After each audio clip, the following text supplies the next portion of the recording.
sesudah mereka menangkap Yesus. Kemudian Yesus dibawa menghadap imam besar, lalu semua imam kepala, tua-tua dan ahli Taurat berkumpul di situ.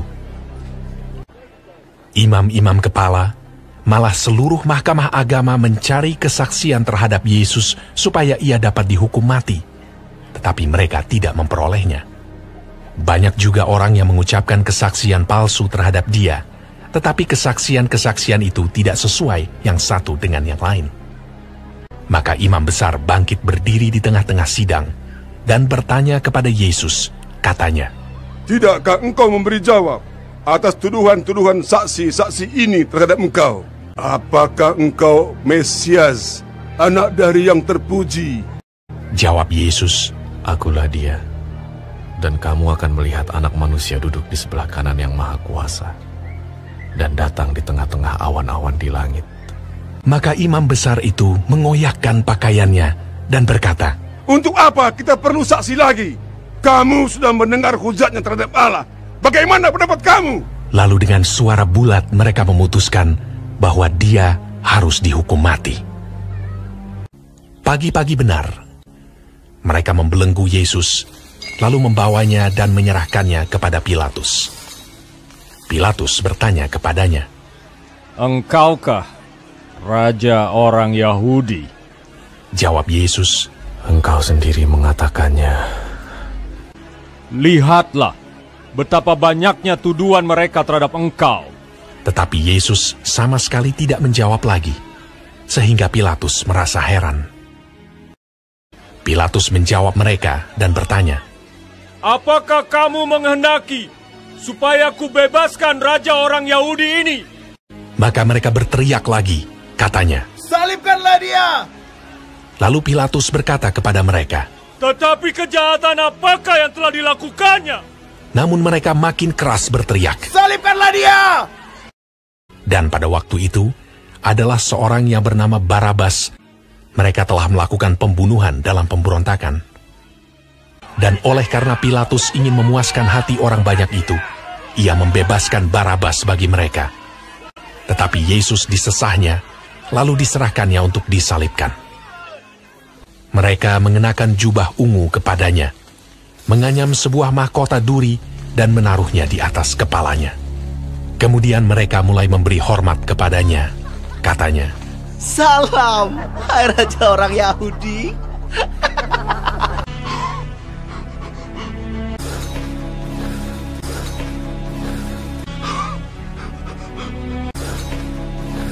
Pada waktu itu, lewat seorang yang bernama Simon orang Kirene yang baru datang dari luar kota. Dan orang itu mereka paksa untuk memikul salib Yesus.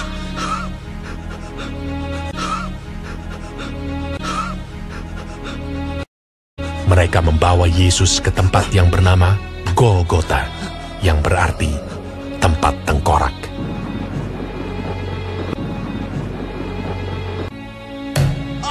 Kemudian mereka menyalibkan dia.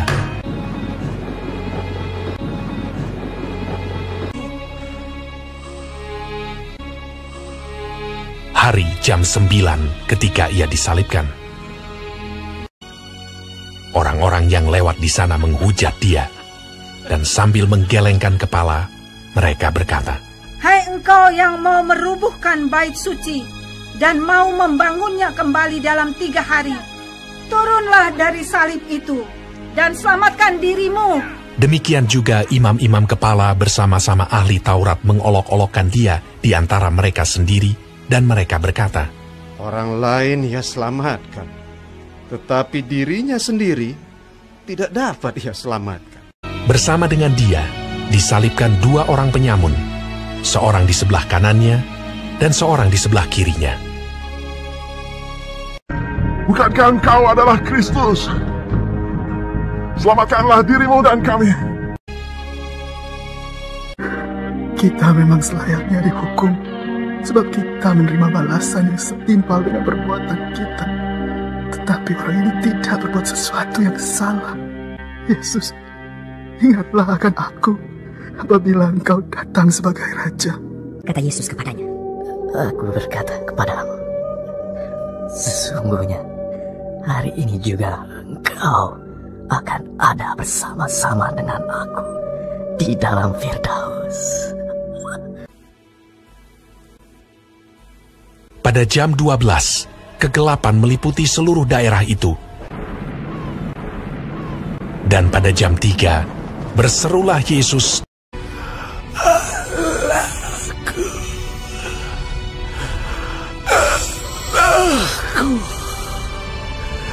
mengapa Kau meninggalkan aku?" Lalu berserulah Yesus dengan suara nyaring dan menyerahkan nyawanya.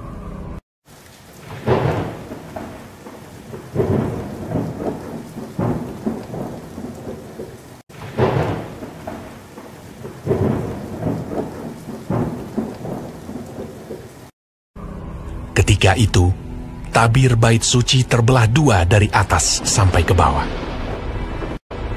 Waktu kepala pasukan yang berdiri berhadapan dengan dia melihat matinya demikian, berkatalah ia, "Sungguh, orang ini adalah anak Allah." Yusuf, orang Arimatea, seorang anggota majelis besar yang terkemuka, memberanikan diri menghadap Pilatus dan meminta mayat Yesus. Lalu ia membaringkan dia di dalam kubur yang digali di dalam bukit batu. Kemudian digulingkannya sebuah batu ke pintu kubur itu.